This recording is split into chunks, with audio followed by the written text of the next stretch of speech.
Science దానంతట అదే మంచి చేయదు, చెడు చేయదు. తుపాకీ దానంతట అదే మంచి చేయదు, చెడు చేయదు. ఎవడి చేతులు ఉన్నదాన్ని బట్టి అది ప్రవర్తిస్తుంది. మంచివాడి చేతిలో ఉంటే చెడు నరికడుతుంది, చెడువాడి చేతిలో ఉంటే మంచి నరికడుతుంది. తుపాకీ అది చేస్తుంది. కత్తి దానంతట అదే మంచి చేయదు, చెడు చేయదు. కాయలు కోయడానికి వాడుకుంటే కత్తి ఒక పని చేస్తుంది, గొంతులు కోయడానికి కూడా ఇంకో పని చేస్తుంది. సైన్స్కి ఏం సంబంధం లేదు దాంతో. హ్యూమన్ ఎండవర్, మానవ జాతి ప్రగతి, మానవ జాతి కృషి నిరంతరము సైన్స్ అండ్ టెక్నాలజీని పెరగడానికి దారితీస్తుంది. దాన్ని ఆపగలిగే శక్తి ఈ భూమి మీద ఏది లేదో మానవ జాతి నశించిపోతే తప్ప. మానవ జాతి నిరంతరం ముందుకెళ్తూ ఉంటుంది. అప్పటికప్పుడు మనం చూసినప్పుడు జనం యొక్క పరిస్థితి దిగజారుతూ అనిపించిన సమ్ టోటల్ మొత్తం మీద సొసైటీ ముందుకే ప్రయాణం చేస్తుంటుంది. కొన్ని వేల ఏళ్ళ జీవితం మీరు చూడండి, ముందుకే ప్రయాణం జరుగుతుంది, వెనక్కి పోదు. కృష్ణదేవరాయలు జీవించిన కాలంలో ఫ్యాన్ లేదు, వాడికంటే బాగా బతుకుతున్నాం మనం. ఏసీ లేదు, టీవీ లేదు, నెట్ లేదు, సెల్ ఫోన్ లేదు. కృష్ణదేవరాయల జీవితంతో నువ్వు పోల్చుకో, నీ జీవితం బాగుందా లేదా? వాడి గాలి ఇసరాలంటే పెద్ద పంక పైన కట్టి ఆడరేట్ పీకుతా ఉండాలి, ఇంతే. వాడిదేం బతుకురా? వాడు కృష్ణదేవరాయల సామ్రాజ్యానికి రాదు. వాడికంటే నా కూరగాయల వీధులు అమ్ముకున్నాం బాగా బతుకుతుంది. అది సమ్ టోటల్ అంటే అది అర్థం. సమాజం ఎల్లప్పుడూ ముందుకే పోతుంది. మన జీవితాలు చిన్నవి. మన జీవితంలో ముందుకు పోవడం ఒక్కోసారి కనపడదు, వెనకపోవడమే కనపడవచ్చు. దాంతో సమాజం వెనకపోతుంది అనుకుంటాం మనం. ఒక దీర్ఘకాలం చూసి ఆ పీరియడ్లో లెక్కేయాలి. ఈ పీరియడ్లో మనలాంటి వాళ్ళు 10 తరాలు లేచిపోతాయి, 20 తరాలు లేచిపోతాయి. సొసైటీని అంచనా వేసేటప్పుడు నువ్వు చిన్న పీరియడ్ లెక్కేసి సమాజం వెనక్కపోతుంది ముందుకు పోతుంది అనకూడదు. ఒక సుదీర్ఘమైన పీరియడ్ లెక్కేసి మాట్లాడాలా.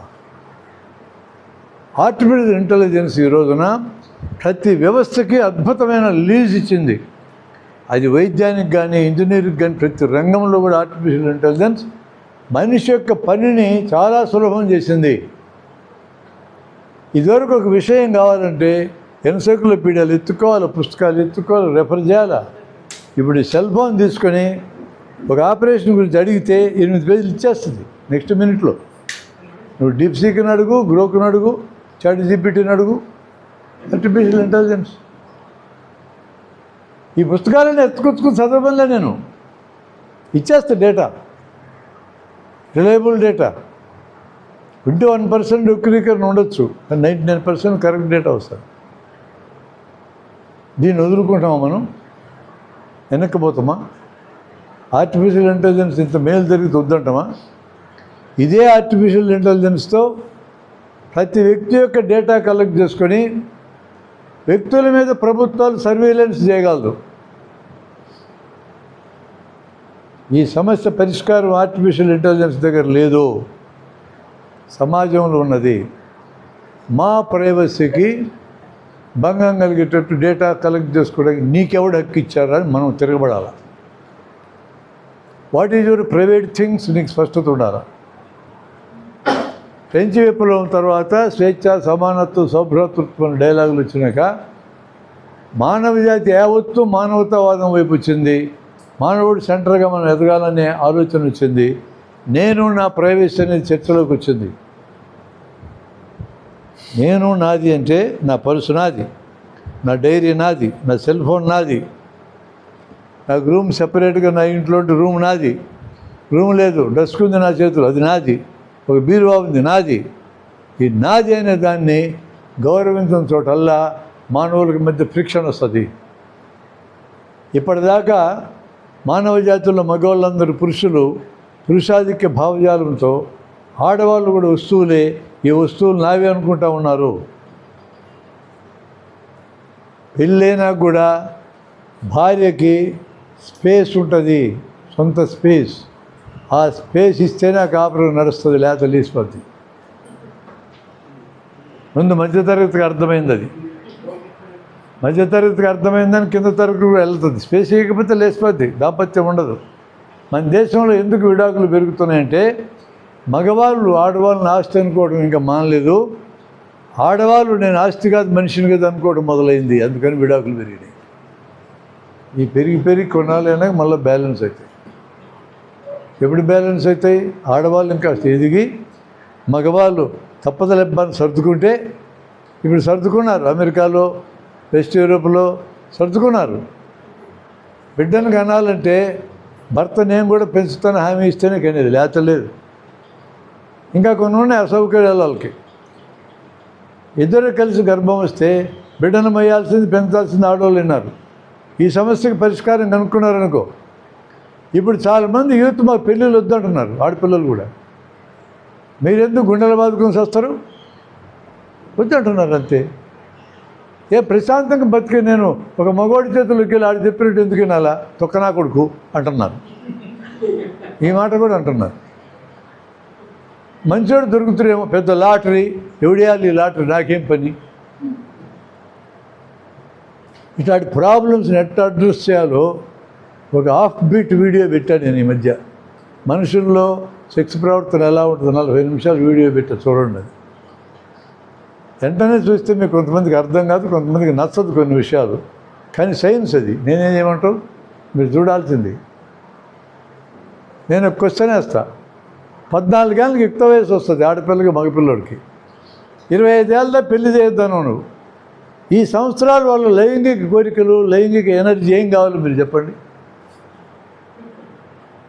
పెళ్ళైనా చేసుకోవాలా? మీరు ఒప్పుకోలేదు కదా. రేపు చేయాలా? మీరు ఒప్పుకోలేదు కదా. నేరం కదా అది. ఆ ఎనర్జీ ఎట్టుకోవాలా? స్వయం సంతృప్తి చేసుకుంటున్నారు. నీకేమి నొప్పి వాళ్ళ రూమ్లో చేసుకుంటే? ప్రతి మతం ఒప్పుకోద్దాన్ని.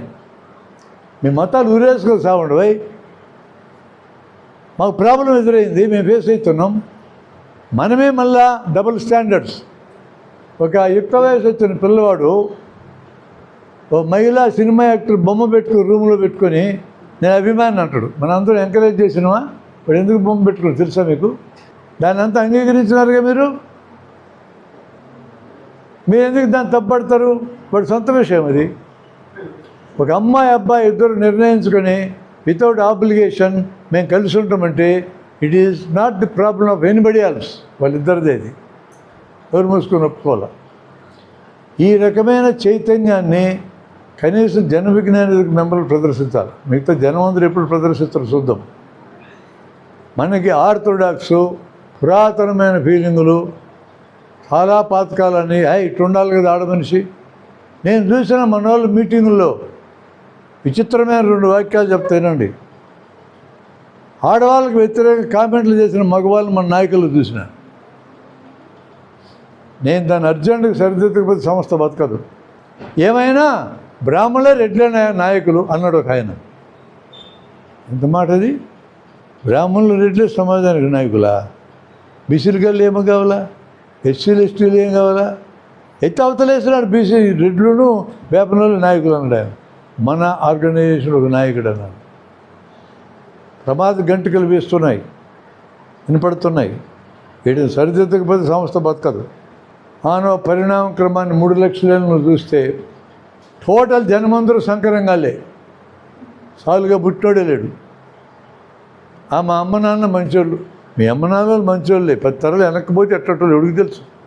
మంచి అని ఎందుకు మాట్లాడతావు? స్త్రీ పురుషుడు కలిసినారు, దట్స్ ఆల్. మంచి చెడు ఏముంది అక్కడ? వాళ్ళిద్దరికి ఇష్టమైంది కలిసినారు. అరాచకం రాదు సమాజంలో అంటాం. ఇప్పుడు అంతా భద్రంగానే ఉంది కదా, అరాచకం లేదంటున్నావు నువ్వు. మన దేశంలో విడాకులు తక్కువే కదా.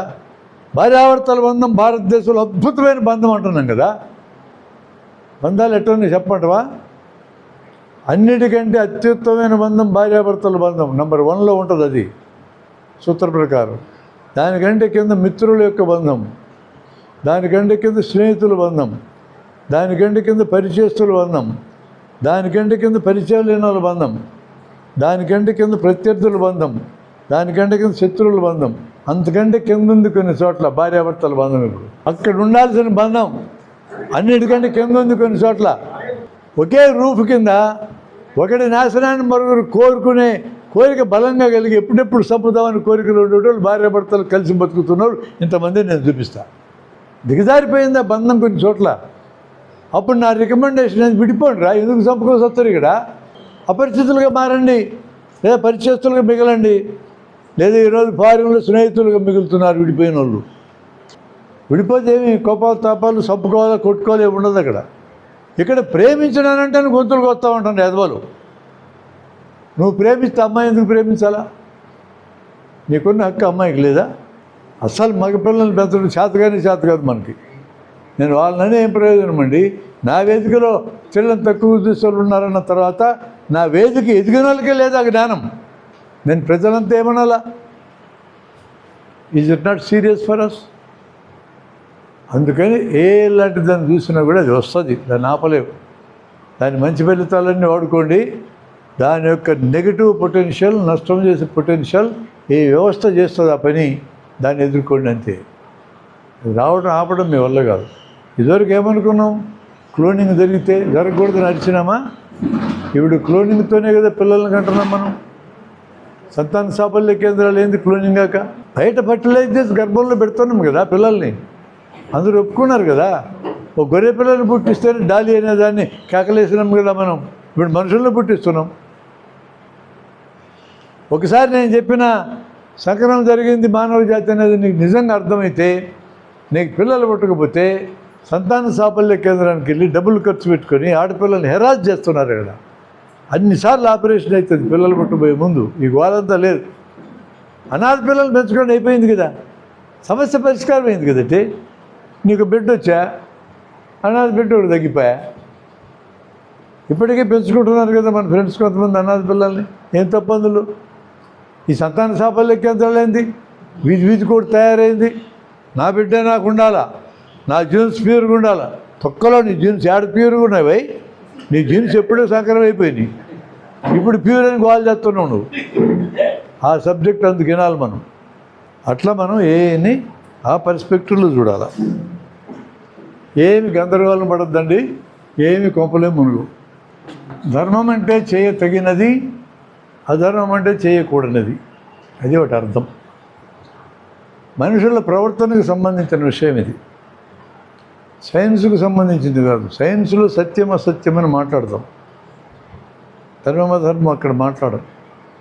మనిషి పనిచేసే దగ్గర వాడతాం ఈ పదాలు. సత్యం అనేది లేదా అసత్యం అనేది మనిషిని బట్టి మారదు, ప్రాంతాన్ని బట్టి మారదు, కాలాన్ని బట్టి మారదు. నీ పెన్ను ఉంది, పెన్ను రాస్తుంది సత్యం. ఎవరి చేతులైనా రాస్తుంది, ఏ ఊర్లోనే రాస్తుంది, ఎప్పుడైనా రాస్తుంది. మీ వాచ్ పనిచేస్తుంది, ఎవరు కట్టుకున్నా పనిచేస్తుంది, ఏ ఊళ్ళు కట్టుకున్నా పనిచేస్తుంది, ఎప్పుడైనా పనిచేస్తుంది చెడిపోయేదాకా. ఈ కుర్చీ సత్యంలో భాగం, పేపర్ సత్యంలో భాగం, మైకు, సెల్ ఫోన్ అన్ని సత్యాల్లో భాగాలే. వాటి వల్ల తయారైనవి ఇన్ని సత్యాలు ఉన్నాయి మన దగ్గర. సత్యం అనేది మారదు, అది ఇంపార్టెంట్. కాలాన్ని బట్టి మారదు అది. ధర్మం దగ్గరికి వచ్చాక మనిషిని బట్టి మారుతుంది, ప్రదేశాన్ని బట్టి మారుతుంది, కాలాన్ని బట్టి మారుతుంది. ఆ ధర్మం కూడా అంతే. నీ జేబులో 100 రూపాయలు జేబు దొంగ కొట్టేశాడు, పని ఏంది అక్కడ? జేబులో డబ్బులు ఒకడు కొట్టేశాడు, పనేది. జేబు దొంగ ప్రకారం ధర్మం, మన ప్రకారం అధర్మం. పేల్గాంలో 26 మంది చంపినారు టెర్రరిస్టుల ప్రకారం ధర్మం, మన ప్రకారం అధర్మం. మన బాంబులపై పాకిస్తాన్ మీద వేసి ఇచ్చినారు, పాకిస్తాన్ ప్రకారం అధర్మం, మన ప్రకారం ధర్మం. నేను ఏదైనా చెప్పుకుంటా. మనిషిని బట్టి మారింది, ప్లేస్ని బట్టి మారుతుంది. పంజాబ్లో ఒక అతను చనిపోతే అతని భార్యని అతని తమ్ముడు పెళ్లి చేసుకోవచ్చు, ఇప్పటికీ ఉంది ఆ సాంప్రదాయం. అక్కడ ధర్మం ఆ ప్లేసులో, ఇక్కడ ధర్మం కాదు. అట్లాంటి ఎగ్జాంపుల్ దొరికితే మనకు ఎతికితే ప్లేసులను బట్టి మారుతుంది, కాలాన్ని బట్టి మారేది. 150 ఏళ్ళ నాడు భారతదేశంలో సతీసాగరం ధర్మం. రామాయణ కాలం నాటికి భార్యను టెస్ట్ చేయాలంటే పిల్లల నిప్పులు దొక్కమంటాం ధర్మం.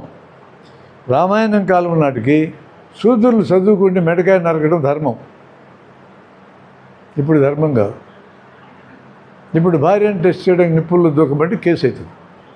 రాయలసీమలో ప్రత్యర్థులుగానైతే శత్రుత్వంగానే వాళ్ళ మధ్య వస్తే ఒకనాడు చంపుకోవడం ధర్మం, చంపుకోవడం గుడ్లు తొడలు కొడుతూ ఉంటాడు, మీసాలు దూకుతూ ఉంటాడు, అక్కడ ధర్మం. సర్కార్ ఏరియాలో నువ్వు సాగు కట్ట 5 నిమిషాల ముందు కూడా మంచిగా మాట్లాడుతావు, లేపేస్తావు. ఇక్కడ ఇది ధర్మం. నువ్వు చంపుతున్నా తెలియదు. ఇక్కడ ఆ పిఎస్ఆర్ ఆంజనేయులు ఎస్పీ మా దగ్గర ఉన్నప్పుడు చాలామంది ఈ ఫ్యాక్షన్ నాయకులు లేపేశాడు. అతను గుంటూరు ట్రాన్స్ఫర్ చేస్తే, అతను జూదమాడి గృహాల మీద దాడి చేస్తే ఇతను ఏమీ అనకుండా హైకోర్టులో కేసులు పెట్టి రోజు తిప్పినారు. ఏమల్లా ఇతన్ని నేను కలిస్తే ఒకసారి అతన్ని, ఇల్లేం మనుషులు సార్ ఇల్లు, ఇట్లా తిప్పుతారు నన్ను, అనాథుడిగలు నాకు కొడుకు సార్, ఇక్కడ రాయలసీమలో బతకగలిగే బతకలేను అన్నాడు. ప్రాంతాన్ని బట్టి మారుతుంది. ఇక్కడ వీళ్ళకి ఒక ఆర్గ్యుమెంట్ ఉంటుంది, ఎటు సంపతం చివరిదాకా హాయిగూడని హాయిగూడని చివరిదాకా వాడిని ఎందుకు ముందే టెన్షన్ పెట్టాలా? జనరాశితో చూడు. ఇక్కడ అక్కడ ఎటు చంపుతాం, మీసాలు దువ్వాల్సిందే, అది ఆపేసి. ప్రాంతాన్ని బట్టి మారుతాయి. ఇట్లు చాలా ఉంటాయి. 3 సెట్లు. ధర్మం కింద మంచి, ఇక్కడ చెడు, దీని కింద నీతి అవినీతి, దీని కింద న్యాయం, ఇక్కడ అన్యాయం, ఇక్కడ వస్తుంది. ఇది డిగ్రీస్. ఇవి ధర్మంలో డిగ్రీస్. మంచి కంటే నీతి అనేది బలమైంది, న్యాయం ఇంకా బలమైంది. న్యాయం అన్యాయం అని వాడినాక ఇది అమలు చేయకపోతే న్యాయ వ్యవస్థ మన సహాయానికి వస్తుంది. అన్యాయం అంటే అది అర్థం. నీకు జరిగిన అన్యాయాన్ని న్యాయ వ్యవస్థకు చెప్పుకునే అవకాశం ఉంటుంది ఈ లెవెల్లో. నీతి అవినీతి దగ్గర లేదు, రంగంలోకి రాదు న్యాయ వ్యవస్థ. ఇప్పుడు అవినీతి పరుడు అంటారు అంతే. లంచాలు తీసుకునే అవినీతి అక్కడ వస్తుంది న్యాయ వ్యవస్థ వల్ల. ఒక వ్యక్తి ఇంకొకరి భార్యతో సంబంధం పెట్టుకుంటే కోర్టు ప్రకారం ఇప్పుడు నేరం కాదు అది. అక్కడ న్యాయం రాదు రంగంలోకి, నీతి అవినీతి వస్తుంది. ఒక ఫ్రెండు అతని భార్యతో సంబంధాలు బాగాలేకపోతే ఇంకో ఫ్రెండ్కి పని చెప్పాడు, నువ్వు మాట్లాడుకుని సెట్ చేయరా అని. ఫ్రెండు భార్యకి భర్తకి సంబంధాలు బాగాలేకపోతే మాట్లాడి సరి చేయరా అంటే వాడు అమ్మాయిని తీసుకెళ్ళి పెళ్లి చేసుకుంటే అవినీతి అంటాం. మంచి చెడు కంటే కొంచెం పెద్దది. న్యాయం అన్యాయం మాట్లాడలేము, దాని మీద కేసు పెట్టలేము. దారిలో అడుక్కునే అమ్మాయి ఉంటుంది, తినడానికి తిండేస్తాం, మంచి లేకపోతే చెడు అంటాం అంతే. నువ్వు తిండి పెట్టకపోతే నీ మీద కేసు ఏం రాదు, దాని అవినీతి అని కూడా అనం. నువ్వు అమ్మాయికి తిండి పెట్టకపోతే అవినీతి అనం కదా. అది లెవెల్స్ అంటే అది డిగ్రీస్ తేడా. మంచి చెడు, నీతి అవినీతి, న్యాయం అన్యాయం డిగ్రీస్లో తేడా ఉంటుంది. మనం దేని పక్క ఉండాలా? ధర్మం పక్క ఉండాలి. చేయతగినది అనే దాని పక్క ఉండాలి. చేయకూడనిది అనే దగ్గర ఉండకూడదు. మనం వీలైనంతవరకు అంటాను నేను, ఎందుకంటే ఆ డెఫినేషన్ మనిషిని బట్టి మారుతుంది, ప్రాంతాన్ని బట్టి మారుతుంది, కాలాన్ని బట్టి మారుతుంది. కాబట్టి విలువ అంటే ఇది ఒక పని. ఆ పనిని మనం ఎట్ట చూస్తున్న దాన్ని విలువ అంటాం. ఇందులో మంచి విలువలని చెడు విలువలని, అంటే పాజిటివ్ నెగిటివ్ 2 రకాలు ఉంటాయి. 2 విలువలే. నిజాయితీ అనే హెడ్డింగ్కి వచ్చినప్పుడు ధర్మం ప్రేమలో మళ్ళీ బిగించి చూడొచ్చు. హంతకుడు ₹1,00,000 సుపారీ తీసుకున్నాడు చంపేస్తానని, మీ దగ్గరికి వచ్చాడు. ఎటు సస్తాను కదరా, ఎవడు పంపించాడు చెప్పని అడిగినాను. ఎటు సస్తావు, చెప్తే ఏం పోయిందిలే అని చెప్పాడు. ఎంత ఇస్తానన్నారు రానుడు. ఎటు చచ్చేటోడు కదా, చెప్తే ఏమైందిలే 1,00,000 అన్నాడు.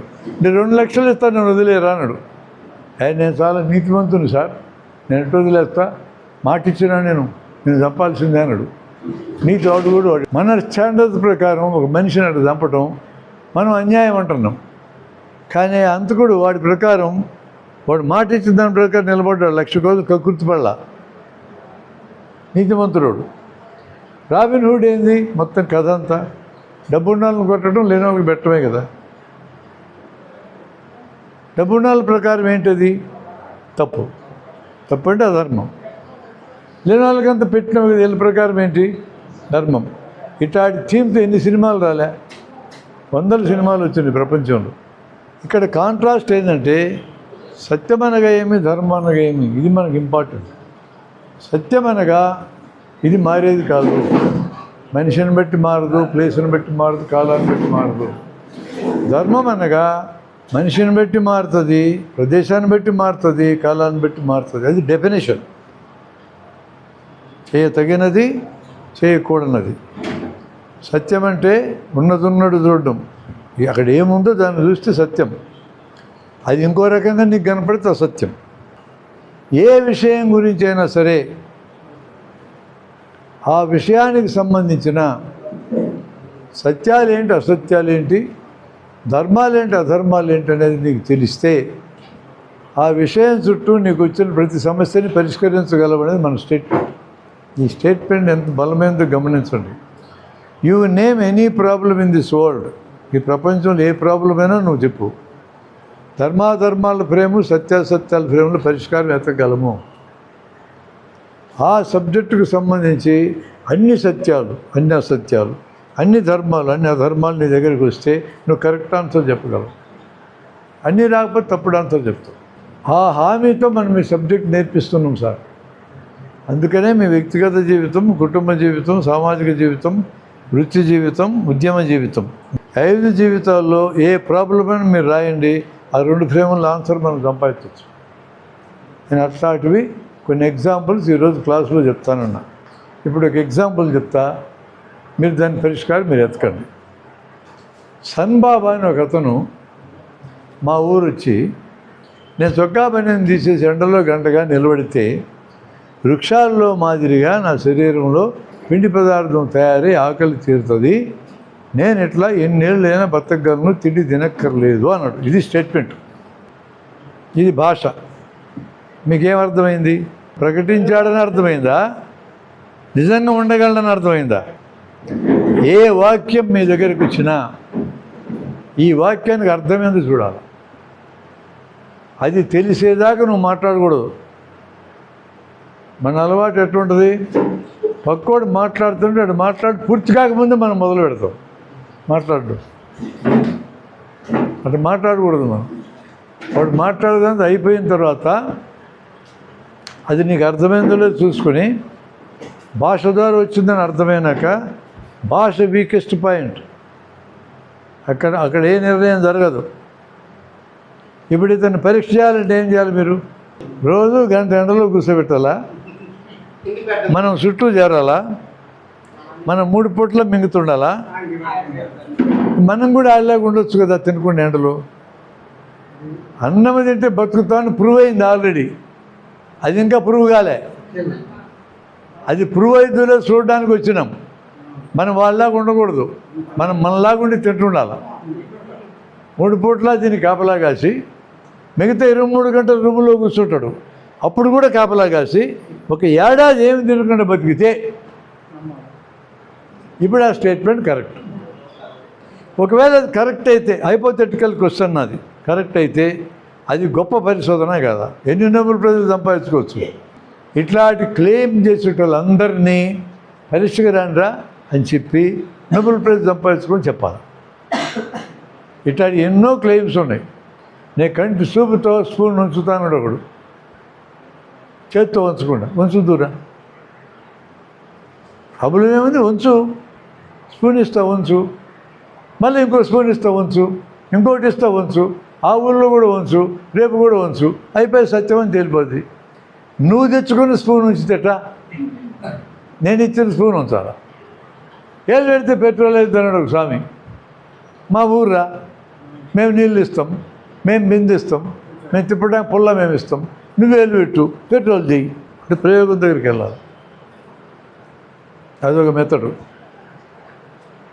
మనం దీన్ని అసలు ఆ మెథడ్ దగ్గరికి వెళ్ళకుండానే ఇది తప్పని ప్రూవ్ చేయొచ్చు ఒక సూత్రం ఆధారంగా.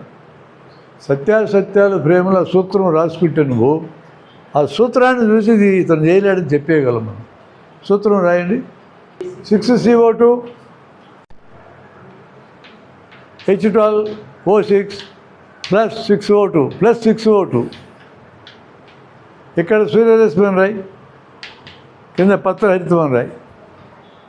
ఈ సూత్రం ఎప్పుడు చదువుకున్నారు మీరు? 8th 9th క్లాసులో చదివారు. దీంట్లో ద్రవ్యనిత్యత్వ నియమం ఉంది. ఈజీక్వాల్కి యువతల మాలిక్యూల్స్ అవతల మాలిక్యూల్ ఈక్వల్ అని చూడండి. 6C 12H ఇక్కడ 6 రూములు 12 ఓలు ప్లస్ 6 18 ఓలు అవతల పడేది ఎప్పుడైనా అంతే. నిరూపించబడ్డ నియమం అది. నియమం అంటే నిరూపించబడ్డది. ఆ నియమం అప్లై అయింది. ఇక్కడ గ్లూకోజ్ తయారయ్యేటప్పుడు సూర్యరశ్మిలో ఎనర్జీ ఈ ఈక్వేషన్లోకి వెళ్ళింది. దీన్ని తిని మళ్ళీ ఎనర్జీ సంపాదించుకుంటాం. పత్రహరితం అనేది క్యాటలిస్ట్, అది మారదు, అది అట్లే ఉంటుంది. అంటే మనకి C6H12O6 అనే గ్లూకోజ్ తయారు కావాలంటే 1 2 3 4 ఉండాలి. ఇప్పుడు ఈ సన్బాబులు ఏముంది ఏమి లేదు చూడండి, మీకు ఆన్సర్ వచ్చేస్తుంది. సన్బాబు ఎండలో ఉన్నాడు, సూర్యరశ్మి ఉంది, నీళ్ళు తాగుతున్నాడు, H2 ఉంది, గాలి పీలుస్తున్నాడు, కార్బన్ డైఆక్సైడ్ ఉంది. పత్రహరితం ఏది? వాడు మనలాగా బ్రౌన్ కలర్ కాడు, గ్రీన్ కలర్ ఉండాలా పత్రహరితం అంటే. గ్రీన్ రంగు పూసుకుంటే రాదు, అది కణాల్లో గ్రీన్ ఉండాలి. ఆ ఈక్వేషన్ బట్టి అది చేయలేడని తేల్చేయగలం మనం. సత్యాలు తెలిస్తే సమస్య పరిష్కారం అవుతుందని హెడ్డింగ్కి సరిపోదా? ఒక ఉదాహరణ ఇచ్చే కదా. దీన్ని మనం ఎక్స్టెండ్ చేద్దాం. మామిడాకులు తెచ్చి తోరణాలు కడతారు పండగప్పుడు. ఎందుకంటే మన సాంప్రదాయం అన్నారు. సాంప్రదాయం అనే వాళ్ళతో కొట్లాడ పెట్టుకోకూడదు నువ్వు. మా నమ్మకం, ఆ సాంప్రదాయం పూర్వకాలం నుంచి చేస్తూనే ఉన్నాడు. ఒకడు అత్యధికాడు చదువుకున్నాడు వచ్చి ఏమన్నాడంటే, అక్కడ ఏం సైన్స్ ఉందో తెలుసా నీకు అన్నాడు. చెప్పుతారా అన్న. ఈ ఈక్వేషన్ చూపించి ఆకులు చెట్లోంచి పీకేసినా కూడా ఈ ఈక్వేషన్ జరుగుతుంది, ఆక్సిజన్ బయటకు వస్తున్నాడు. ఇప్పుడు మనం ఎంటర్ కావాలా సైన్స్ తరఫున. ఇప్పటిదాకా ఎంటర్ కాము. ఎంత ఆక్సిజన్ వస్తుంది తోరణంలోంచి? ఇంట్లో బయట ఉండే ఆక్సిజన్ లోపల ఉండే ఆక్సిజన్ అటు ఇటు మారుతుంటుంది కదా. ఆ కొంచెం ఆక్సిజన్ తేడా ఎట్లా వస్తుంది ఇంట్లో? ఒక క్వశ్చన్. రెండవ క్వశ్చన్, చెట్ల నుంచి ఆకులు పీకినా కూడా కిరణజన్య సంయోగం జరిగితే మామిడి చెట్టు కూడా ఆకులన్నీ పీకి నువ్వు పండగ అనే పేరుతో మామిడి చెట్లు మామిడికాయలు తయారు చేయడానికి వాడికి ఇబ్బంది పెట్టి, ఇదెందుకు? గ్రీన్గా ఉండే ఏవైనా పర్లేదు కదా, ఉమ్మెత్తాకులు గబుతుమ్మాకులు తెచ్చి కట్టచ్చు కదా అన్న.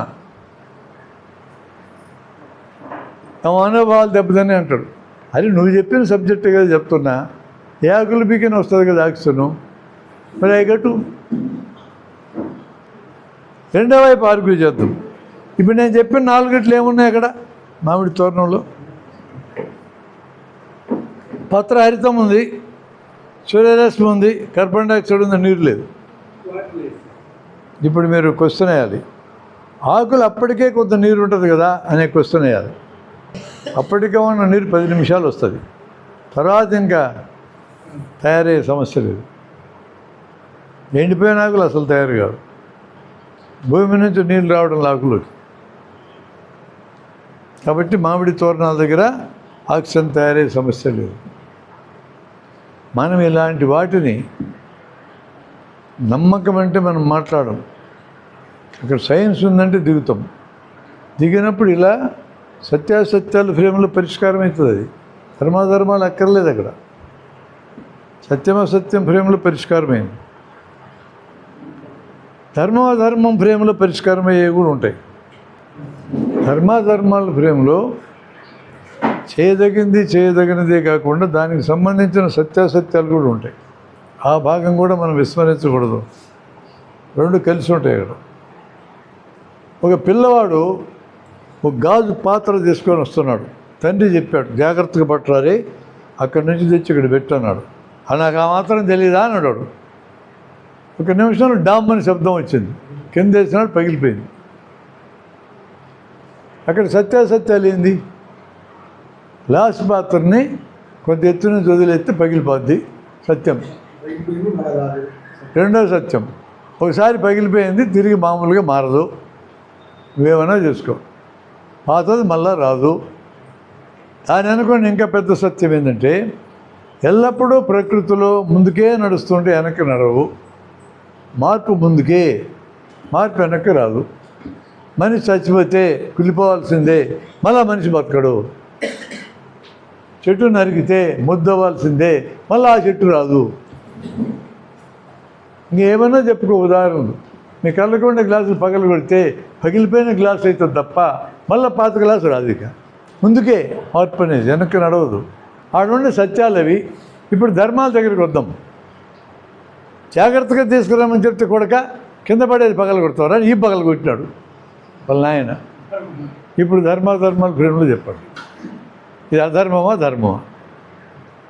న్యాయమో అన్యాయం లేదు ఇక్కడ, అంత దూరం కాదు. అది కోర్టుకు పోయే సమస్య లేదు. నీతి అవినీతి కూడా లేదు. మంచి చెడు అనేది ఉంది ఇక్కడ. పిల్లవాడిని కొట్టడం మంచిగా చెడా? చెడు. ఆర్గ్యూ చేయండి, ఎందుకని చెడు? నీకు సత్యాలు అర్థమైతే ఈ గ్లాసు మళ్ళా మామూలుగా కాదు, అర్థమైపోయింది కదా. పగలగొట్టాడు, అయిపోయింది. వెనక్కి రాదని అర్థమైన తర్వాత నువ్వు కొట్టినా వెనక్కి రాదు. అది కొడితే వచ్చే కొత్త నష్టం ఏంటి? ఆయుపాటు తగిలిందనుకో సస్తడోడు, ఒక నష్టం. గాయమైందనుకో కుట్లేయడానికి పట్టుకెళ్తే డాక్టర్కి 500, కుట్లేయడానికి 500, 1000 బొక్క. 2 నష్టాలు. 3వ నష్టం, మా నాయన నన్ను కొట్టినే చాలా రోజులు గుర్తుపెట్టుకుంటున్నాడు. మొదట్లో భయపడతాడు. భయం పోయిన వయసు వచ్చి నాకు నా కొడుకు సంగతి చూడాలనుకుంటాడు. వాడిని వృద్ధాశ్రమంలో గ్యారెంటీకి తెరుస్తాడు. అది 3వ నష్టం, దీర్ఘకాలిక నష్టం. అక్కడేముంది సత్యము? నీకు ఎప్పుడైనా కోపం ఇచ్చినా తిట్టినా, బయట ఎవరైనా తిట్టినా అరిచినా కూడా మళ్ళీ కనపడ్డు మనకి. నీ ఇంట్లో ఉండేవాళ్ళు నువ్వు తిట్టకూడదు, అరచకూడదు, కాకేయకూడదు, అసహనం చూపకూడదు. ఎల్లప్పుడూ కనపడుతుంటారు వాళ్ళు. చూసినప్పుడల్లా గుర్తొస్తుంది నీకు. నీకు ఎదురు టెన్షన్ వస్తుంది, గిల్టీ ఫీలింగ్ వస్తుంది. అందుకని నీ దగ్గర ఉండేట వాళ్ళని నువ్వు జాగ్రత్తగా చూసుకోవాలా. దారిని పోయేటోడు తిట్టావు, వెళ్ళిపోయాడు, కనపడ్డు మళ్ళా. ఇది అట్లా కాదు, రోజు కనపడతారు వీళ్ళు. అందుకని నీ పిల్లల్ని తిట్టకూడదు, అదో కారణం. అంతకంటే పెద్ద కారణం ఏంటంటే ఆ గ్లాసు వస్తువు నువ్వే పట్టుకొచ్చి పక్కన కొట్టావు అనుకో, ఇప్పుడు ఏం చేస్తావు నువ్వు? నువ్వు కొట్టుకోవటవా? నువ్వు కొట్టుకోవు కదా, మరి వాడిని ఎందుకు కొట్టావు? 5 ఆన్సర్లు వచ్చింది చూడు ధర్మాల ప్రేమలో. అదే అనలైజ్ చేసే మెథడ్. ధర్మాల ప్రేమ దగ్గరికి వచ్చి సత్యాలు మొదట చూడాలి. ఇప్పుడు అలాంటి పెద్ద ఇష్యూస్ కూడా ఉన్నాయి చరిత్రలో. ఒకప్పుడు అబార్షన్ చేయించుకోవడం నేరము,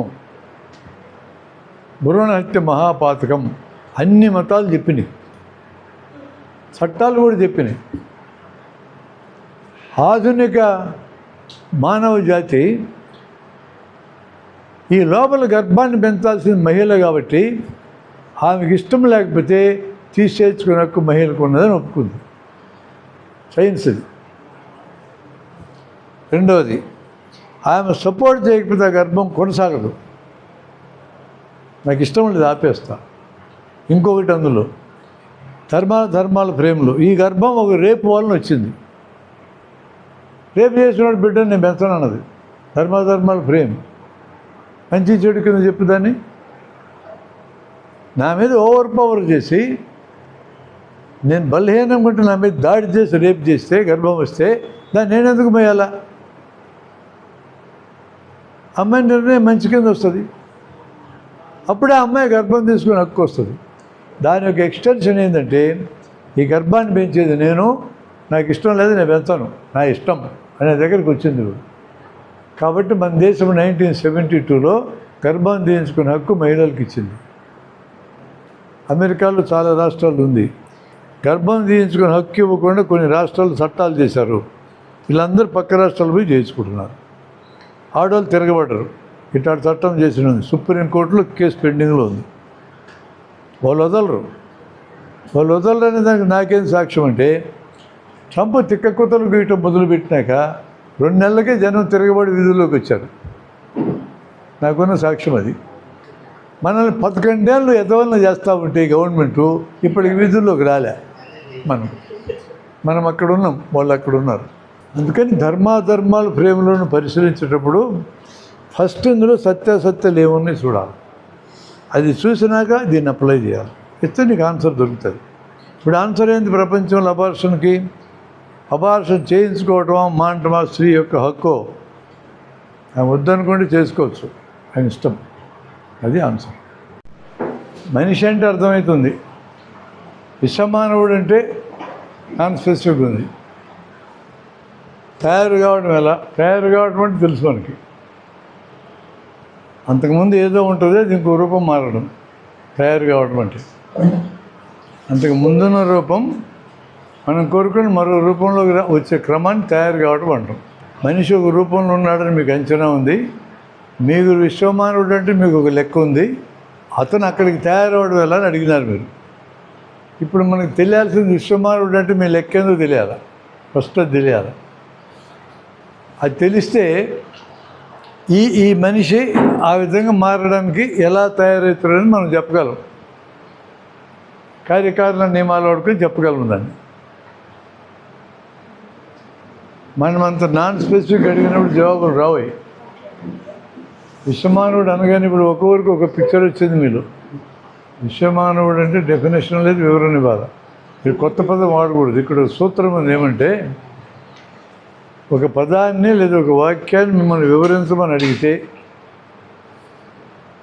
ఆ వాక్యంలో కానీ ఉన్న ఏ పదం మళ్ళీ వాడకూడదు. నువ్వు జనరల్గా తెలిసిన పదాలు కాకుండా. విశ్వమానవుడు అంటే ఏంటంటే మళ్ళీ విశ్వమానవుడు అని వాడకూడదు.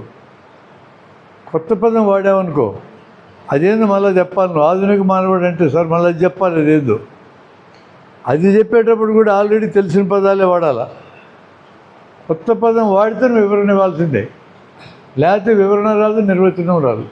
ఇప్పుడు విశ్వమానవుడు వదిలేసి ఆధునిక మానవుడు ఏదో తెలుసుకోవాలి. మళ్ళా కొత్త క్వశ్చన్ వస్తుంది.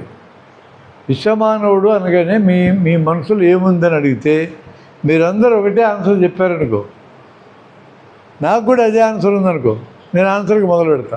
ఒక డెఫినేషన్ ఒక్కొక్కరు పెట్టుకొని ఉంటే నేను ఏ విశ్వమానవుడి గురించి మాట్లాడాలా? మీ మనసులో ఉండి ఏ విశ్వమానవుడు నేను అడ్రస్ చేయాల్సింది అనే ప్రాబ్లం వస్తుంది. అందుకని మన క్వశ్చన్ అడిగేటప్పుడు ఎక్కువ స్పెసిఫిక్గా ఉండాలా. స్పెసిఫిక్ లేదా పర్టికులర్ తెలిస్తేనే తెలిసినట్టు, స్పెసిఫిక్ లేదా పర్టికులర్ అడిగితేనే అడిగినట్టు. నిత్య జీవితంలో ఎదురవుతుంది. పోయిరా అన్నా నేను, ఎక్కడికి అడగాలి నువ్వు, మళ్ళీ రావాలన్నా చెప్పాలా. పోయిరా అంటే ఏం చేయమన్నాను? పో అన్నాం అనుకో, ఇక్కడి నుంచి పో అని అర్థం, అంతే దాని అర్థం, ఇంకేం లేదు దానికి అర్థం. కళ్ళెదురు కనపడకుండా పో అంటే ఇప్పుడా, ఎప్పుడునా, రేపు కొన్నా, ఎల్లుండి కొన్నా, ఇన్నున్నాయి దాంట్లో. కళ్ళెదురు కనపడకూడదు అంటే నీకు ఇప్పుడు కోపం ఉంది కాబట్టి ఇప్పుడు పో అన్నావు. తర్వాత కొన్నా వాడు ఏం చేయాలి? ఆగి అవన్నీ అడగాలి. అడిగితే వాడు కోపం తగ్గిపోవచ్చు. ఏదో అన్నాలేరా వదిలేయంటే, ఏదో అన్నాలేరా ఇప్పటికా ఎప్పటికైనా మళ్ళీ అడగాలి. తెలియక ఏం చేద్దామని మీరు ఇప్పుడు ఏమనుకుంటే తెలియాలి కదా. అందుకని ప్రశ్న అడిగినా పర్టికులారిటీ ఉంటేనే ప్రశ్న అడిగినట్టు, జవాబు చెప్పినా పర్టికులారిటీ ఉంటేనే జవాబు చెప్పినట్టు. మనిషి అంటే ఏ మనిషి అని వస్తుంది. విశ్వమానవుడు అంటే మానవుడు అర్థమైంది. మనిషి మానవుడు ఒకే అర్థంలో వాడాం, కొంచెం మంచివాడని అర్థంలో వాడాం. విశ్వ అంటే ఇది క్యారెక్టర్ ఏది? విశ్వం అంటే మళ్ళీ విడిగా తెలుస్తుంది. విశ్వం అంటే ఎంత పెద్దది అంటే ఈ భూమి మీద అంతానే విశ్వం అంటే. అప్పుడు భూమి మీద అంటావు కదా, విశ్వం ఎందుకంటావు? విశ్వం అంటే కొన్ని కోట్ల గెలాక్సీలు, ఒక గెలాక్సీలు కొన్ని కోట్ల నక్షత్రాలు. ఎన్ని నక్షత్రాలకి భూమి లాంటి గ్రహాలు ఉన్నాయో తెలియదు. ఈ మొత్తంలో దానికి సంబంధించిన మనిషి తయారు కావాలంటే అసలు ఇంక అర్థం కాకుండా పోవడం ఎక్కువైంది. ఇంకా అసలు విశ్వమానుడు ప్రయోగమే చేయకూడదు. ఆ ప్రయోగానికి అర్థం లేదు. యాక్చువల్గా మీ ఉద్దేశం ఏంటంటే ప్రజలందరితో మంచిగా ఉండగలిగే ఒక అర్థం చెప్తున్నా, అది ఉందో లేదో మీరు చూసుకోవాలి. ప్రజలందరితో మంచిగా ఉండగలిగే, సాటి మనుషులను గౌరవించగలిగే, అందరి యొక్క క్షేమాన్ని కాంక్షించే, అందరంటే ఈ భూమి వరకు మన లెక్క. 800 కోట్ల లెక్కే, విశ్వం కథ లేదు ఇక. అటువంటి మనిషిగా ఇప్పుడు మారడం లేదు కదా. అన్ని అవలక్షణాలు ఉన్నాయి మనిషికి. ఇవన్నీ ఎప్పుడు పోగొట్టుకొని అక్కడికి పోతాడని అడిగినావు అని అర్థం వస్తుంది. నా వరకు నాకైతే అర్థం వస్తుంది. ఇప్పుడు నేను ఇది చెప్పినాకైనా నువ్వేం చేయాలా? నా అర్థం అదేనా అని చెప్పాలా, లేదా నాకు ఈ అర్థం లేదు వేరే ఉందని చెప్పాలి. నేను న్యాయంగా అయితే అది కూడా చెప్పకూడదు. నా అర్థం మీకు ఎందుకు చెప్పాలా? అడిగింది నేను కాదు కదా, మీరు అడిగినారు, మీ అర్థమే చెప్పాలా. మనకి ప్రశ్న వేయడం చేత కావాలి, అసలు వినడం కూడా చేత కావాలి. అనుకున్న ఒక లక్షణం చెప్పే కదా నేను ఇందాక, అవతలోడు మాట్లాడుతూ సగం ఉండగానే మనం మాట్లాడటం మొదలెడతాం. మనం ఎప్పుడు జవాబు చెప్పాలన్నా అవతల వ్యక్తి మాట్లాడదలుచుకుని పూర్తవ్వాలా, మనకు ఒకటి కన్వే కావాలి దాంట్లోంచి. అతను ఏం చెప్పేమే చెప్పాను నేను. ఎవరైనా సంస్కృతంలో నన్ను అడిగితే నేను జవాబు చెప్పను, నాకు సంస్కృతం రాదు. ఈ మాత్రం రాదన్నాడు అనుకో, అది అప్రస్తుత ప్రసంగం. అది నువ్వు ప్రశ్న వేసినావు, ఆ భాష నాకు రాదు. నాకు రాదని చెప్తే నాకు అర్థమైన భాషలో నువ్వు చెప్పాలంతే. ఈ మాత్రం రాదా అనకూడదు నువ్వు. మనం ఎన్నిసార్లు స్కూల్లో పిల్లల్ని ఈ మాత్రం రాదని ఉంటాం? మన పిల్లల్ని ఎన్నిసార్లు అని ఉంటాం? ఇది తెలుదురా మాత్రం, డబ్బులు ఇస్తే కొట్లోకి వెళ్ళి సరుకు కొనుక్కరమంటే ఇటనా వచ్చేది అని ఎన్నిసార్లు అని ఉంటాం? వాడికి నువ్వు స్పెసిఫిక్గా చెప్పాలా ఏం కొనుక్కు రావాలో, ఎంత కొనుక్కు రావాలో. స్పెసిఫిసిటీ, దాన్నే పర్టికులారిటీ అంటాం. పర్టికులారిటీ విశేషం తెలుగులో. అది లేకుండా ప్రశ్న ఉండకూడదు, జవాబు ఉండకూడదు. విశ్వమానవుడు డెఫినేషన్ తెలియదాకా ఈ ప్రశ్నకి జవాబు రాదు మన దగ్గర. బయట విశ్వమానవుడు ప్రయోగాన్ని ఇప్పుడు నేను చెప్పినట్టు చూస్తున్నారు వాళ్ళు. అంటే మనిషి ప్రవర్తన రీత్యా, ఆలోచనల రీత్యా, విలువల రీత్యా, భావోద్వేగాల రీత్యా ఇప్పుడు ఇక్కడ ఉన్నాడు, ఇక్కడికి చేరాలనుకుంటున్నాం. అది ఎప్పుడు జరగదు ధ్యానం. ఇవన్నిటిని నేర్చుకొని వదిలించుకుంటే జరుగుతుంది. అది ఆన్సర్ దానికి. ఒక్కొక్క దాన్ని వదిలించుకునే మార్గం ఏంటంటే మళ్ళీ దేనికైతే మళ్ళీ సబ్జెక్ట్. అది మనిషికి ద్వేషం ఎట్లా పోతుంది, కోపం ఎట్లా పోతుంది, అసహనం ఎట్లా పోతుంది, ఒక్కొక్క దాన్ని మళ్ళీ తీసుకోవాలి. అప్పుడు మనం భావోద్వేగం అంటే ఏంది, భావోద్రేకం అంటే ఏంది. భావోద్వేగం అంటే ఇక్కడ తలకాయలో ఉంటుంది. భావోద్వేగం అంటే, ఉద్రేకం అంటే ప్రదర్శిస్తుంది. కోపం భావోద్వేగం, కోపాన్ని చూపిస్తే భావోద్రేకం. ఉద్రేకము, ఉద్వేగము మానవ జాతికి సహజంగా ఉన్న వాటిని పెంచగలము, తగ్గించగలము, 0 చేయలేము, 100 చేయలేము. అది ఆన్సర్. భావోద్వేగాల విషయంలో మనిషిని అభివృద్ధి చేసేటట్లా నువ్వు అడిగితే నన్ను 0 చేయలేం, 100 చేయలేం.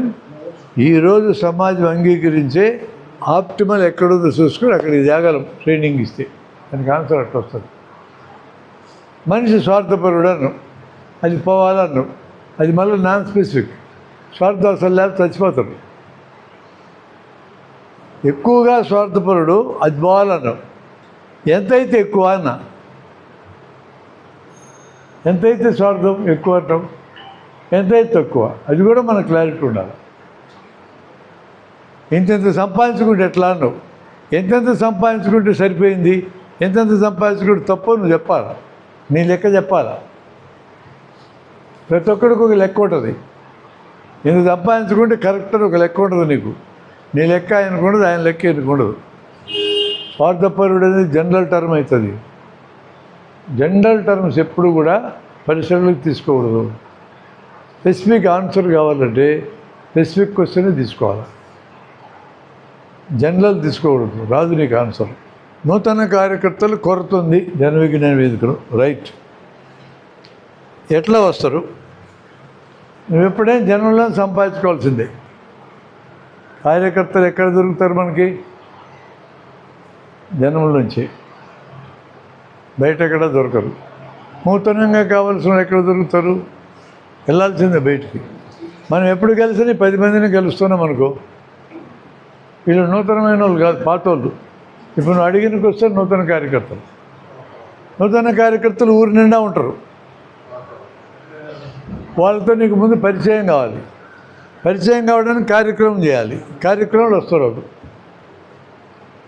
కార్యక్రమాలు వచ్చిన వాళ్ళందరూ కార్యకర్తగా మారరు. ఇందులో హుషారుగా ఉండి ఉత్సాహం చూపుతూ మన పనుల మీద శ్రద్ధ చూపెట్టోళ్ళు ఏరుకోవాలా. ఏరుకున్న వెంటనే నీ కార్యకర్త గాడు వాడికి శిక్షణ ఇచ్చుకోవాలా.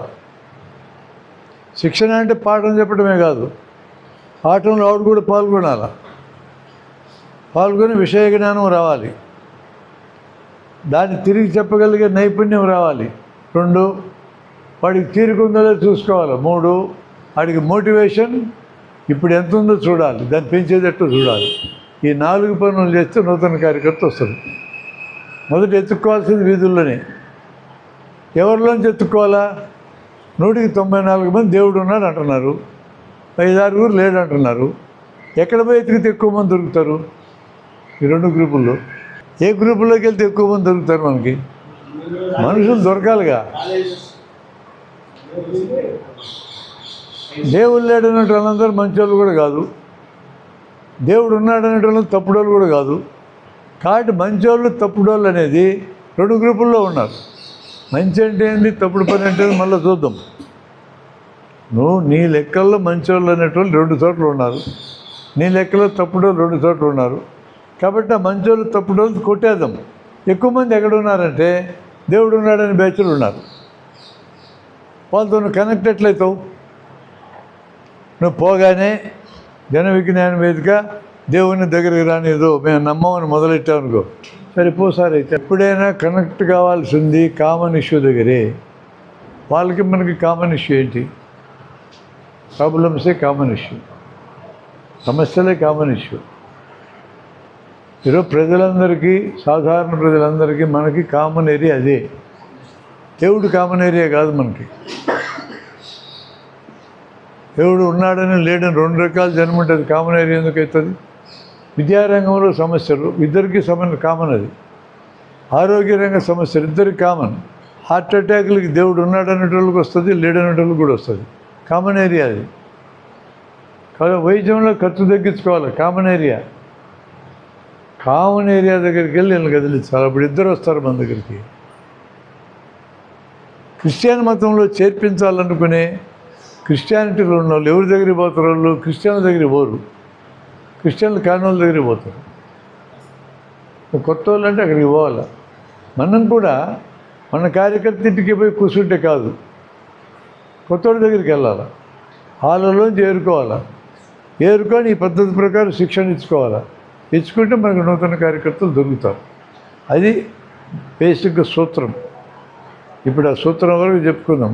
ఈ ప్రొసీజర్ అంతా ఎట్లా ముందు చేయాలంటే పెద్ద పని. అది మనం మరలా మాట్లాడుకున్నాం. దాన్ని ఆ ప్రొసీజర్ చూసుకోవాలి. ఎట్లా పరిచయాలు ఎట్లా చేసుకోవాలా, వాడికి దగ్గర అవ్వాలా, వాడిని ఎట్లా ఆకర్షించాలా, వాడు ఎదురైతే మనం ఎట్లా ప్రవర్తించాలా, మన మానవ సంబంధాలు ఎట్లా ఉండాలి, మన కమ్యూనికేషన్ ఎట్లా ఉండాలి. ఇన్ని ప్రాబ్లమ్స్ ఉన్నాయి దాంట్లో.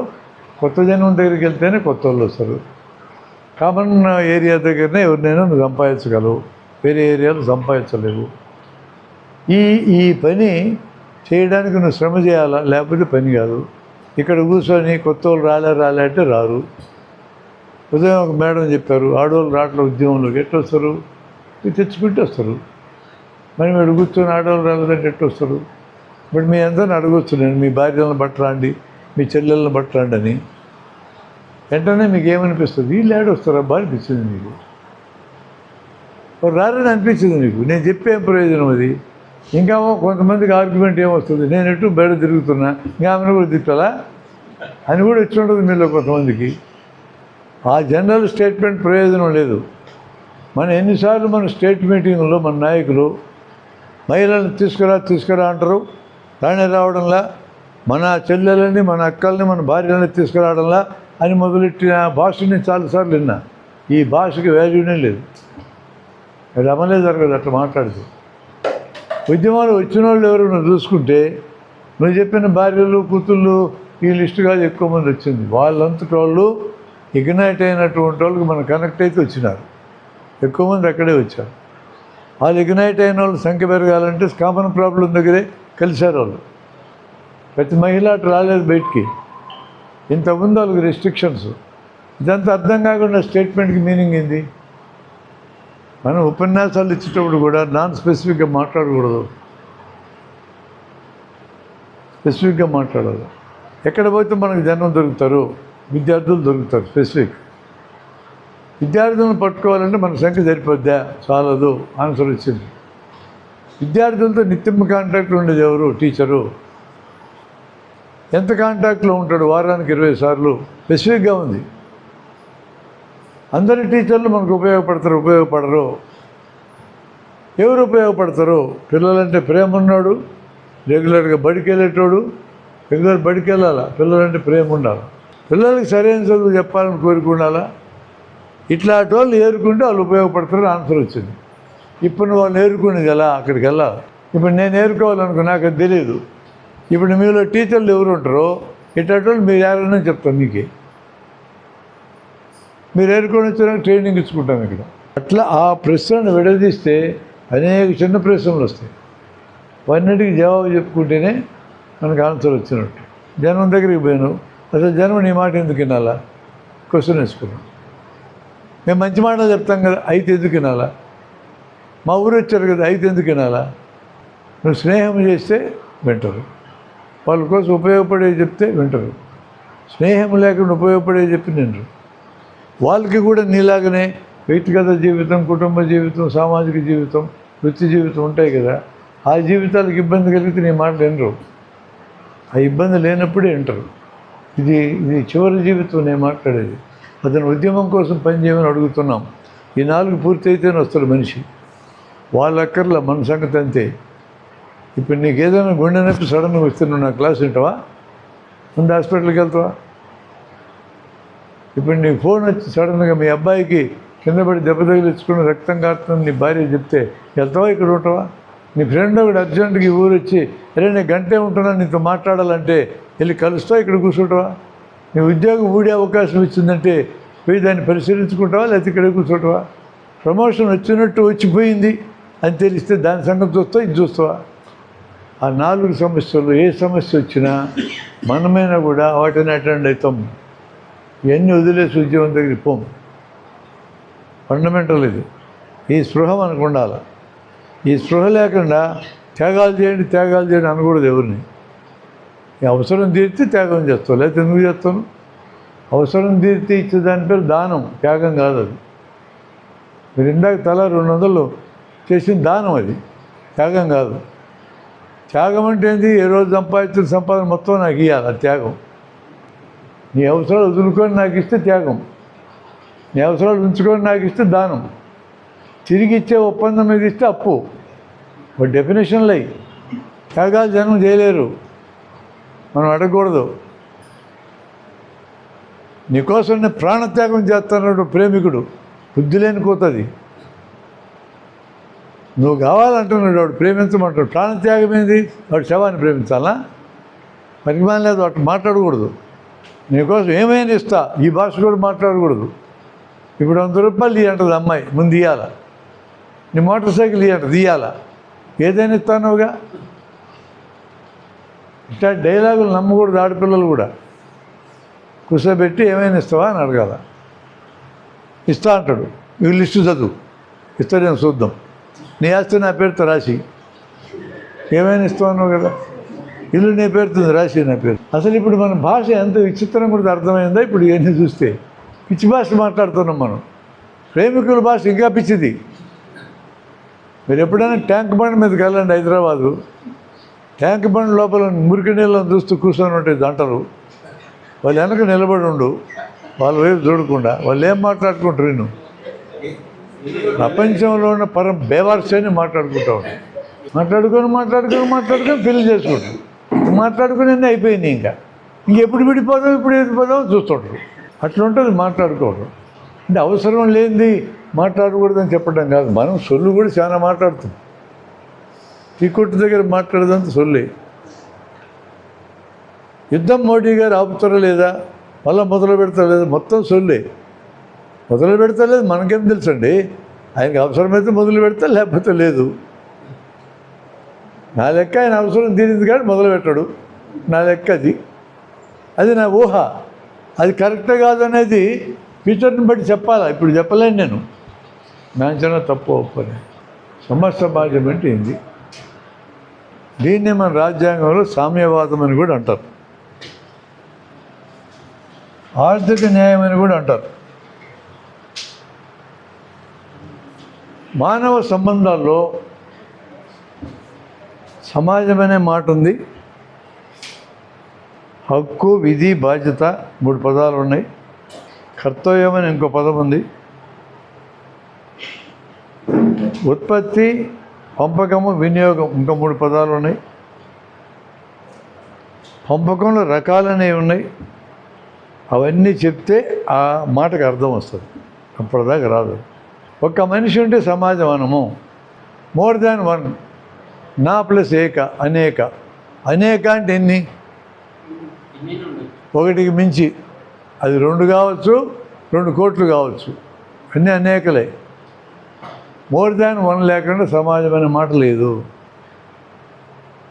సమాజం అనే మాట ఉన్నాక అప్పుడే హక్కు, విధి, బాధ్యత వస్తాయి, అప్పటిదాకా రావు. ఒక్క మనిషి ఉంటే హక్కు లేదు, విధి లేదు, బాధ్యత లేదు, కర్తవ్యం లేదు, బతకటమే అంతే, ఏం లేవు. ఒక్క మనిషి విడిగా ఉండటం కుదురుతుందా ఈ సమాజంలో? కుదరదు. కాబట్టి మనం సమాజంలో ఉండాల్సిందే. సమాజం యొక్క అత్యంత ప్రాథమిక రూపం ఏంటి? భార్య భర్త కలిసినటువంటిది మొదటి ప్రాథమిక రూపం. మోర్ దాన్ వన్ ఉన్నారు, ఒక కండిషన్ సాటిస్ఫై అయింది. ఎందుకు కలిసి ఉన్నారు? ఇద్దరు అవసరం కోసం, అవసరం తేలింది. ఇప్పుడు హక్కు, విధి, బాధ్యత మాట్లాడదాం. భర్తకు కొన్ని హక్కులు ఉన్నాయి, భార్యకు కొన్ని హక్కులు ఉన్నాయి. భర్తకు కొన్ని విధులు ఉన్నాయి, భార్యకు కొన్ని విధులు ఉన్నాయి. ఇప్పుడు బాధ్యత అంటే ఏంది? తన హక్కు తనకు తెలిసి ఉండాలా, తన విధి తనకు తెలిసి ఉండాలా. హక్కుని ఎక్కువ కావాలని కోరుకోకూడదు, మాట్లాడకూడదు, ప్రయత్నం చేయకూడదు. విధిని తగ్గించి చేయాలని కోరుకోకూడదు, మాట్లాడకూడదు, ఆచరించకూడదు. దాని పేరు బాధ్యత. హక్కులు, బాధ్యతలు అంటూ ఉంటాం, తప్పది. హక్కులు, విధులు అనాలా. బాధ్యత అనేది వేరే ఫ్రేమ్. అది హక్కు నాకు రావాల్సింది, విధి నేను ఇతరులకు చేయాల్సింది. భర్త హక్కు, భర్త ఆయనకు రావాలా భార్య నుంచి. భర్త విధి అంటే ఈయన ఆయనకి ఏం చేయాలా. భర్త తన హక్కును ఎక్కువ కోరుకోకూడదు, ఎక్కువ అడగకూడదు, ఎక్కువ ఆచరణలు లాక్కకూడదు. భర్త యొక్క విధిని తగ్గించి చేయాలనుకోకూడదు, తగ్గించి చేస్తాను అనకూడదు, తగ్గించి చేయకూడదు. ఇప్పుడు భర్తకు ఉండే హక్కు లేదు, విధి లేదు, లిస్టు రాసుకోవచ్చు. మనం కూర్చొని రాసుకుంటూ వస్తాయి. వాటిని అవి తగ్గించకూడదు, ఎక్కువ అడగకూడదు. ఇప్పుడు మన ట్రేడ్ యూనియన్ దగ్గరికి వస్తే ఎప్పుడు ట్రేడ్ యూనియన్ నాయకులు హక్కుల గురించి మాట్లాడతారు, విధుల గురించి మాట్లాడరు. కార్మికుడి విధి ఏంది? అతను ఏ పొజిషన్లో పని చేస్తున్నాడో ఆ పనిలో అతను ఎంత చేయాలో చేయటం విధి. హక్కు ఏంది? అతనికి ఎంత జీతం ఇస్తానని యజమాని అంగీకరించాడో అది తీసుకోవడం హక్కు. ఆ ఒప్పందంలో ఉన్నంతసేపు ఇది ఎక్కువ అడగకూడదు, అది తగ్గించి చేయకూడదు. ఒప్పందం అన్యాయం ఉందంటే మళ్ళీ కూర్చొని మాట్లాడుకుని తిరిగి ఒప్పందం చేసుకోవాలి. మీరు జీతం చాలదంటే మళ్ళీ కూర్చోవాలా, పెంచి మళ్ళీ రాసుకోవాలి ఒప్పందం. అంతే తప్ప ఒప్పందం లోపల ఉన్నప్పుడు నువ్వు ఎక్కువ కోరుకోకూడదు, తక్కువ చేయకూడదు. ఒప్పందం రద్దు చేసుకొని కొత్త ఒప్పందం చేసుకో, అంతే. ఇప్పుడు సమాజం అంటే అర్థం వచ్చింది, హక్కు, విధి, బాధ్యత అంటే వచ్చింది. కర్తవ్యం అంటే తప్పనిసరిగా చేయాల్సిందని కర్తవ్యం అంటారు. అంటే విధిని నొక్కి చెప్తాం, అప్పుడు కర్తవ్యం అన్న మాట వస్తుంది. ఇప్పుడు మనం ఉత్పత్తి అన్నాం, ఇది అర్థశాస్త్రంలో ఉండే అంశం. ప్రకృతిలో దొరికేదాన్ని ఉత్పత్తి అనం. దానికి మనిషి శ్రమను కలిపి తయారు చేసి దాని పేరు ఉత్పత్తి. చెట్టు మీద ఉన్న చింత చిగురు ఉత్పత్తి కాదు. చింత చిగురు కోసి కింద కుప్ప పెట్టి 20 రూపాయలు అంటే దాని పేరు ఉత్పత్తి. చెట్టు మీద తాటికాయలు ఉన్నాయి, ఆ చెట్టు ఎవడిదో తెలియదు, అది ఉత్పత్తి కాదు. ఎక్కి దాన్ని దించి కింద పెడితే అది అమ్మకానికి పెడతారు, అది ఉత్పత్తి. మనిషి శ్రమ కలవకుండా ఉత్పత్తి అనేది లేదు, అది ఉత్పత్తి అంటే. ఉత్పత్తి ఎందుకు చేస్తాడు మనిషి? వినియోగించుకోవడానికి. వినియోగం ఎందుకు చేస్తాడు? తిరిగి ఉత్పత్తి చేయడానికి. ఈ మధ్యలో ఏం జరుగుతుంది? నిన్న చేసినట్టు ఉత్పత్తి చేయడు, అందుకంటే బెటర్గా చేస్తాడు. నిన్నటికంటే ఈరోజు, ఈరోజు కంటే రేపు, బెటర్గా ఉత్పత్తి చేయటమే మానవ జాతి చరిత్ర అంతా.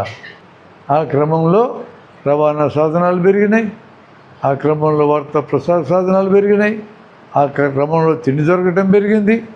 ఎన్ని ఎట పెరిగినాయి? ఈ చక్రం తిరుగుతూ ఉంది. ఉత్పత్తి, వినియోగం, తిరిగి మళ్ళీ ఉత్పత్తి, లక్షలాల నుంచి చేస్తూ ఉన్నాం, పెరిగినాం.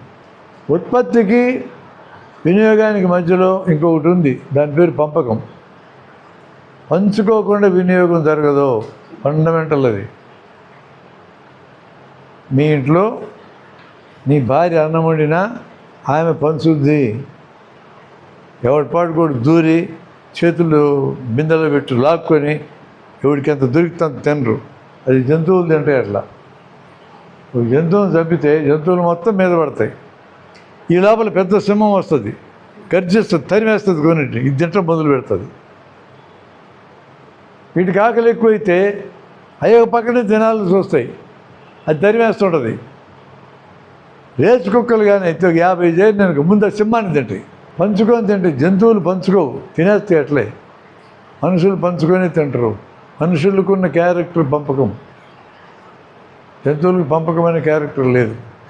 ఎక్కడుంది పంపకమైన క్యారెక్టర్? రూడిమెంటరీగా ఉంది.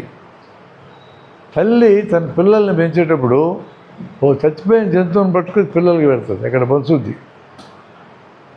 అడుగు కదా, అక్కడ ఒక్కచోటే పంపకం అనేది జరుగుతుంది. మనం చెప్పినట్లాంటి పంపకం కాదు అది.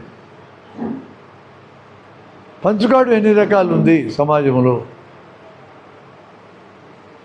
2 రకాలు చెప్తా. ప్రతి వ్యక్తి శక్తి కొలది పనిచేయాలి, అవసరం కొద్దీ పంచుకోవాలి. ఇది ఒక పంపకం. ప్రతి వ్యక్తి శక్తి కొలది పనిచేయాలి, పనిని పెట్టి పంచుకోవాలి. 2 మెథడ్. మన ఇంట్లో భార్యాభర్త, పిల్లలు, ముసలోళ్ళు శక్తి కొలది పనిచేస్తారు, అవసరం కొద్దీ పంచుకుంటారు.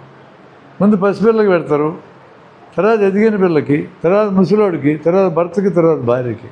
పంపకం ఎట్లా జరుగుతుంది? ఇంట్లో అవసరాన్ని బట్టి చేయడం, ఎట్లా? శక్తిని బట్టి. ఫ్యాక్టరీలో శక్తి కొలది పని చేశారు, అవసరాన్ని బట్టి పంచలా, పనిని బట్టి పంచారు. ఎక్కువ పని చేస్తే ఎక్కువ ఇచ్చారు, తక్కువ పని చేస్తే తక్కువ ఇచ్చారు. ఏం పని చేయకపోతే ఏమీ ఇలా. ఇప్పుడు ఉన్నాయి 2 మన సమాజంలో. ఫ్యాక్టరీలో ఉండే పంపకాన్ని తెచ్చి ఇంట్లో పెడదాం, ఏమైంది చూద్దాం. శక్తి కొలది పనిని బట్టి ఫలితం. అసలు మీ ఇంట్లో పని చేయకుండా ఉండేది ఇప్పుడే పుట్టిన పిల్ల, దానికి పెట్టకూడదు ఈ సూత్రం ప్రకారం. పెట్టకపోతే ఏమవుతుంది? చస్తుంది. తర్వాత ఇంత పెట్టాలా ఎదిగే పిల్లకి, అది ఎదగదు, అది చస్తుంది. ముసలివాడికి ఇంత పెట్టాలా, వాడు చస్తాడు. ఇంక మిగిలింది మొగుడు పిల్లలు తినాలా, నెక్స్ట్ వీళ్ళు చస్తారు. మానవ సమాజం చచ్చిపోద్ది. కుటుంబంలో అవసరం కొద్దీ పంపకపోతే మానవ సమాజం ఉండదు. ఫ్యాక్టరీలో ఉండే పంపకం, పనిని బట్టి పంపకం కుటుంబంలో పెడితే లేచిపోద్ది సమాజం, పెట్టకూడదు. కుటుంబంలో ఉండే పంపకాన్ని ఫ్యాక్టరీలో పెడితే ఏమైంది? కూరాడికి 4 పిల్లలు, మేనేజర్కి ఒక్కరే, ఎవరికి ఎక్కువ జీతం ఇవ్వాలా? ఈయనకి 4 రెట్లు ఇవ్వాలా? నడుస్తుందా ఫ్యాక్టరీ? నడవదు. వాడు తను తెలివితేటలు వాడు. కాబట్టి 2 పంపకాలు ఇప్పుడు సమాజంలో ఉన్నవి. ఇది ఇక్కడే ఉండాలి, అది అక్కడే ఉండాలి, ఇది మార్చడానికి లేదు. ఈ 2 పంపకాల గురించి గొడవ కాదు. సమస్య అంతా ఏంటంటే ఎక్కువ పని చేస్తాడు, తక్కువ వస్తుంది, తక్కువ పని చేస్తాడు, ఎక్కువ వస్తుంది. ఈ మనం అంగీకరించవచ్చా? ఇప్పుడు జరుగుతుంది దేశంలో. తక్కువ పని చేసేటికి ఎక్కువ, ఎక్కువ పని చేసేటికి తక్కువ వస్తుంది. ఇది అంగీకరించకూడదు. బయట జరుగుతుంది, ఫ్యాక్టరీలో జరగడంలా, ఇంట్లో జరగడంలా, మొత్తం సమాజంలో జరుగుతుంది. ఎందుకంటే ఘోరమైన పంపకం జరుగుతుంది సమాజంలో. ఏం పని చేయకుండా తింటున్నారు కొంతమంది, పనే చేయరు, కోట్లు తింటుంటారు. ఈ బ్యాంకులకు ఎగ్గొట్టిన వాళ్ళందరూ పని చేసి ఎగ్గొట్టినారా? మొత్తం ఆపేచే కదా అది. 25 లక్షల కోట్లు. విదేశాల్లో దాదాపు 130 లక్షల కోట్లు దాచుకున్నారు డబ్బులు. మొత్తం పని చేయకుండా మిగిలిన బేచేగా ఇదంతా. సమాజం అనే మాట వాడితే ఈ సమాజంలో అందరూ పనిచేయాలా, శక్తి కొలది పనిచేయాలా, అవసరం కొద్ది అయినా పంచుకోవాలి, లేదా పనిని పెట్టి అయినా పంచుకోవాలి. టెక్నాలజీ పెరిగిన దగ్గర ఆ సమాజం వస్తుందా అని అడిగినాడు ఆయన. టెక్నాలజీకి దానికి సంబంధం లే. టెక్నాలజీ పెరగకపోయినా కూడా ఈ ఇష్యూ ఉంది. పూర్వకాలంలో కూడా, బానిసల కాలంలో కూడా ఈ సమస్య అట్టే ఉంది, భూస్వాముల కాలంలో ఉంది, టెక్నాలజీ పెరగకముందు ఉంది, పెరిగినాక కూడా ఉంది. అసమాన పంపకం ఈ అన్ని దశల్లో ఉంది. తక్కువ పని చేసి ఎక్కువ మింగడం, ఎక్కువ పని చేసినోడు తక్కువ రావడం, ఏం పని చేయకున్నాడు మింగడం. టెక్నాలజీ పెరిగినప్పుడు న్యాయంగా ఏం జరగాలంటే ఒక్కరి యొక్క పని తగ్గాలి, యజమాని దిగమింగుతుండేది కొంత ఇటు పక్కకి రావాలి. ఇది జరగాలి ఆ సమాజంలో, జరగడంలో ఇప్పుడు. అందుకని టెక్నాలజీకి సంబంధం లేకుండానే అసమాన పంపకాలు సమాజంలో ఉన్నవి. మనం అడ్రస్ చేయాల్సింది అసమాన పంపకాలను రద్దు చేయడం.